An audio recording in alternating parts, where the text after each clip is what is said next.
Hola, mi nombre es Michelle Robles Torres y soy la abogada senior bilingüe de Women's Law, un proyecto de NNEDV. Puede encontrar más información sobre Women's Law y la Red Nacional para Eliminar la Violencia Doméstica, conocida como NNEDV, accediendo womenslaw.org o nnedv.org. Esta serie de videos está enfocada en proveerle información para que pueda estar preparada o preparado cuando se presente en la corte por su cuenta.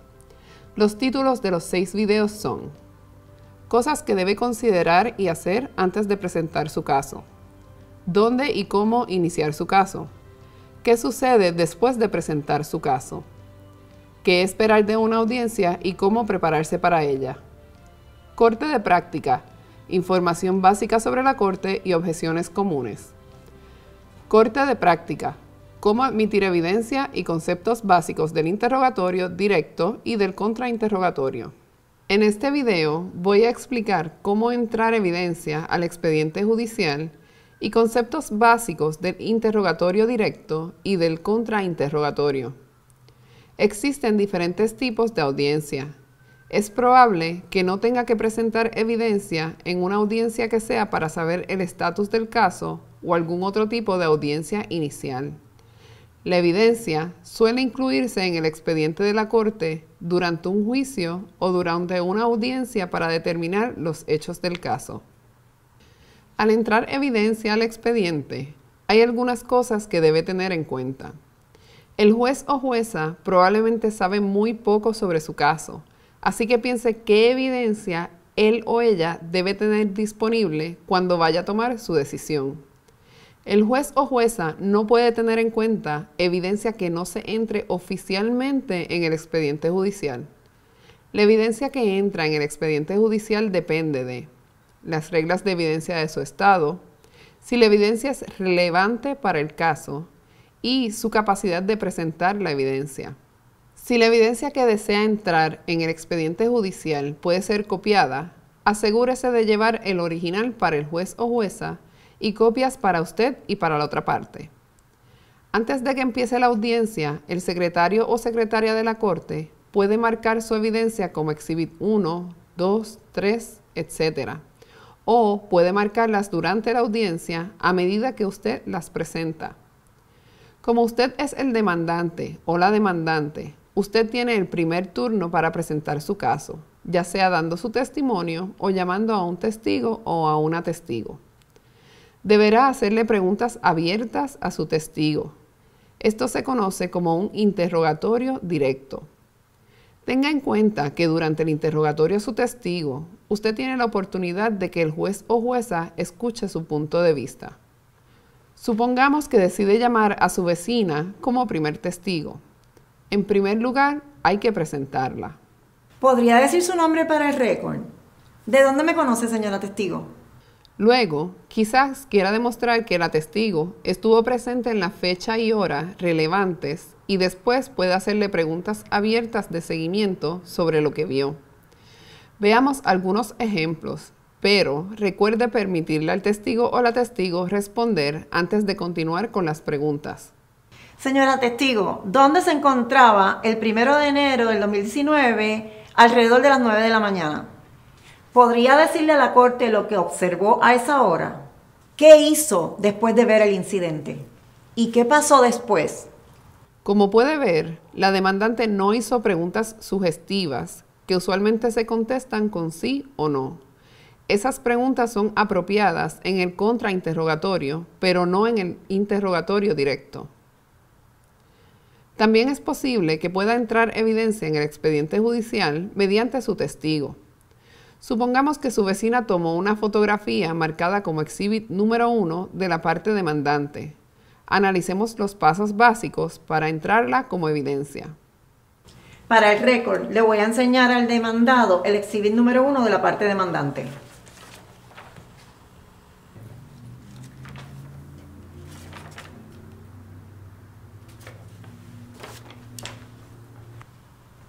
Su señoría, ¿podría acercarme a la testigo o pedirle al alguacil que le muestre un documento?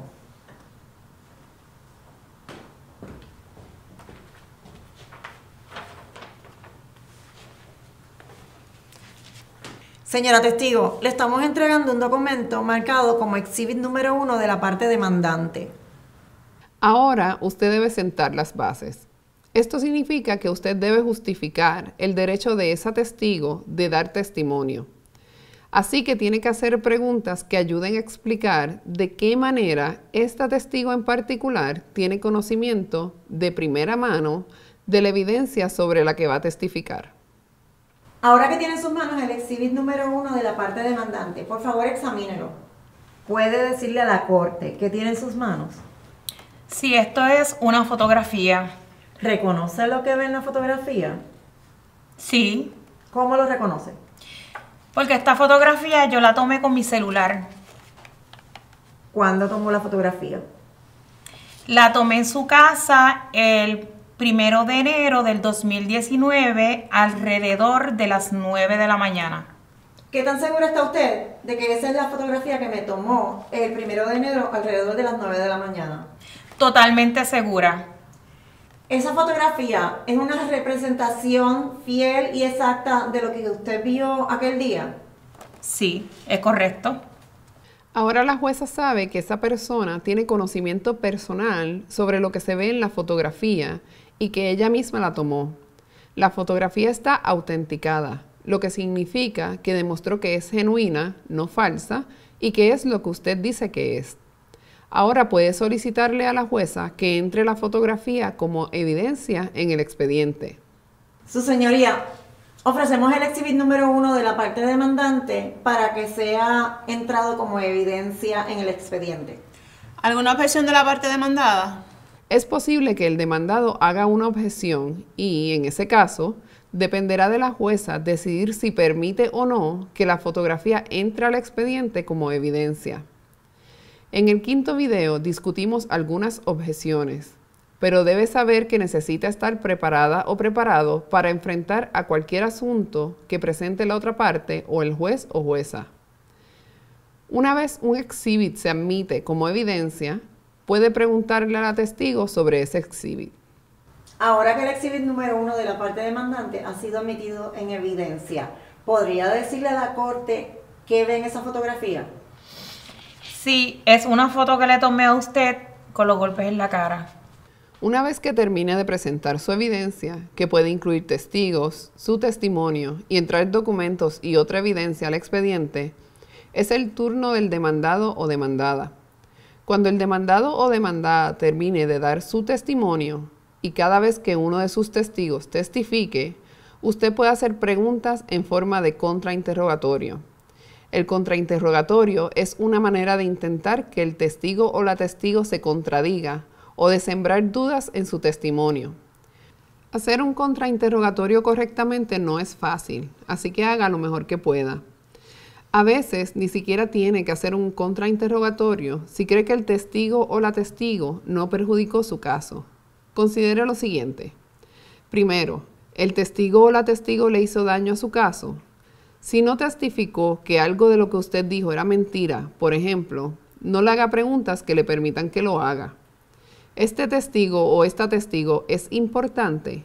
Si habló sobre algo que no afecta a su caso, quizás no es necesario contrainterrogarle.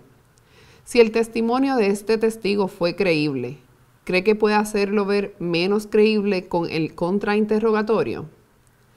Una regla importante del contrainterrogatorio es que no deben hacerse preguntas para las cuales no conoce la respuesta, porque no quiere sorpresas. Además, el 99% de las veces, el contrainterrogatorio solo debe incluir preguntas sugestivas, que son las que usualmente se contestan con sí o no. Volvamos al escenario anterior. Suponga que el vecino del demandado acaba de testificar que no escuchó ninguna pelea en la casa de la demandante a las 9 de la mañana del día de Año Nuevo. Este testimonio podría hacer que la jueza dude de lo que testificó la demandante. Veamos cómo la demandante contrainterroga a este testigo. Gracias, señor testigo. Buenos días, señor testigo. Buenos días. Usted acaba de decir que no escuchó lo que pasó en mi casa el 1 de enero del 2019, ¿correcto? Es correcto. Pero lo cierto es que usted no suele escuchar lo que pasa fuera de la casa, ¿correcto? Bueno, Y lo cierto es que le toma mucho tiempo abrir la puerta de su casa cuando alguien toca. bueno, pero eso pasa. Su señoría, ¿podría ordenarle al testigo que conteste cierto o falso? Señor testigo, por favor, conteste con un sí o un no. Sí. Porque no se escucha lo que pasa fuera de su casa cuando usted está dentro, ¿correcto? Cierto. No tengo más preguntas. Después del contrainterrogatorio, la jueza puede permitir que la otra parte le haga más preguntas a su testigo. Esto se conoce como el redirecto. El objetivo del redirecto es que la otra parte le permita a su testigo explicar cualquier testimonio que haya sido dañino. En este caso, por ejemplo, el vecino podría tratar de explicar por qué a veces no escucha lo que pasa fuera de su casa. Esto concluye nuestro sexto video sobre cómo admitir evidencia y conceptos básicos del interrogatorio directo y el contrainterrogatorio. Por favor, recuerde que esto no es un consejo legal y no sustituye uno. Queremos saber de usted. Siéntase en la libertad de enviarnos su pregunta legal o sugerencias para otros videos. Gracias por vernos. Hasta la próxima.